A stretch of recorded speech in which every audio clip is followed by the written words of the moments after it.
ఇప్పుడు చదవండి అన్న పిచ్చ నీకు చదివి ఎవరిని ఉద్ధరిద్దాం మనం. జాబ్ చేస్తా, ఆయనతో పాటు నేను జాబ్ చేస్తే పిల్లలకు మంచి భవిష్యత్తుని ఇవ్వగలం అత్తయ్య. పిల్లలు ఏం చేస్తావు? అలా చదువు చదువు అని అంత తాపత్రయ పడేదాన్ని అసలు పెళ్ళెందుకు చేసుకున్నట్టు. ఆయన ఉద్యోగం అంటూ ఆడది రోడ్డు ఎక్కితే కుటుంబం బరువు బజార్కి ఎక్కినట్టే. అర్థమవుతుందో లేదో కాస్త తెలుసుకుంటే మంచిదమ్మా. అత్తయ్య చూసుకో అసలు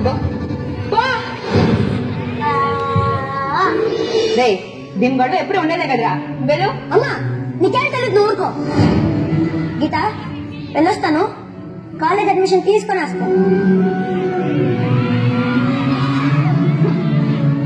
ఏమే చూస్తా, ఎన్నాళ్ళు ఇలా సాగిస్తావో నేను చూస్తా. అవకాశం దొరకని ఇన్ని ఏం చేస్తానో చూడవే.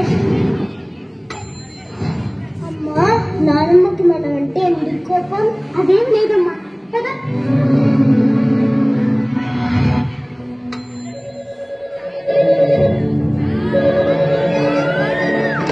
హలో హలో, మేము గాంధీ హాస్పిటల్ నుంచి మాట్లాడుతున్నాం. ఈ నెంబర్ గల వ్యక్తి సిటీ కాలేజ్ ముందు యాక్సిడెంట్ అయి చనిపోయారు. మంచి బాడీని కలెక్ట్ చేస్తుంది.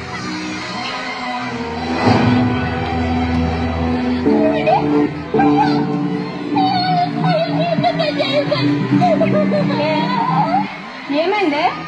ఎందుకలా నట్టింట్లో సోకాలు చేస్తున్నావు?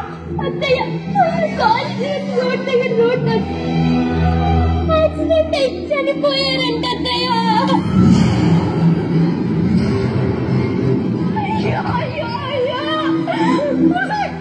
ఎంత పడేసావే? వాళ్ళు పొట్టగా పెట్టుకున్నావు కదా, నీ చదువు చదువు ఉండాలి కాను. బాగుండదు కదా.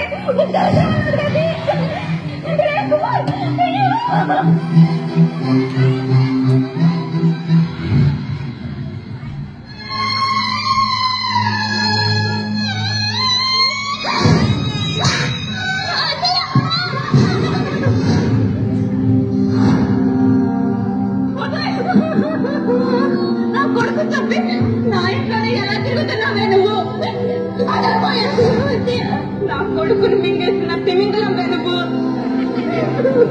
వాడిని నిప్పుల్లో కాల్చేసి ఇప్పుడేమో పెట్టుకునే వారి దగ్గర దీపం కలిగిస్తున్న సిగ్గు లేకుండా బయటకు పోవే నువ్వు.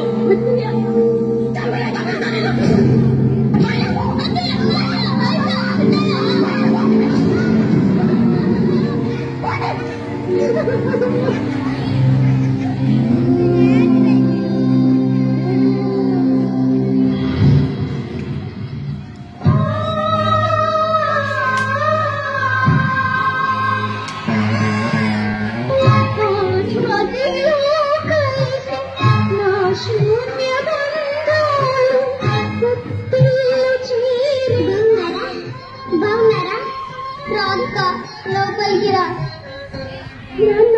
ఉన్నాడు. ఏంటమ్మా?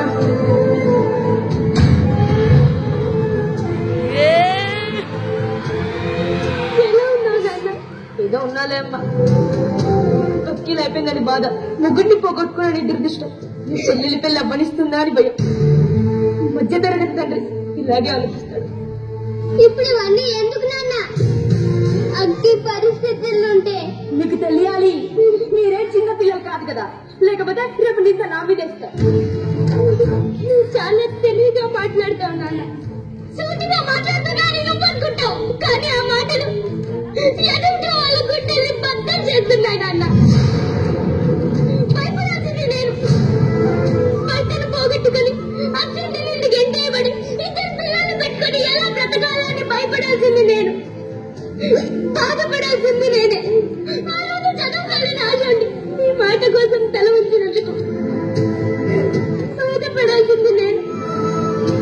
నీ జీవితం నాశనం చేసింది నేనేనా? నీ కర్మకి ఎవరినంటే ఏమొస్తుంది? పెళ్లిడికి వచ్చిన కూతుర్ని ఇంట్లో పెట్టుకుంటే అప్పుడు ఈ రజనం నా మొహం మీద. ఏంటి నాన్న ఇదంతా? ఊరుకో.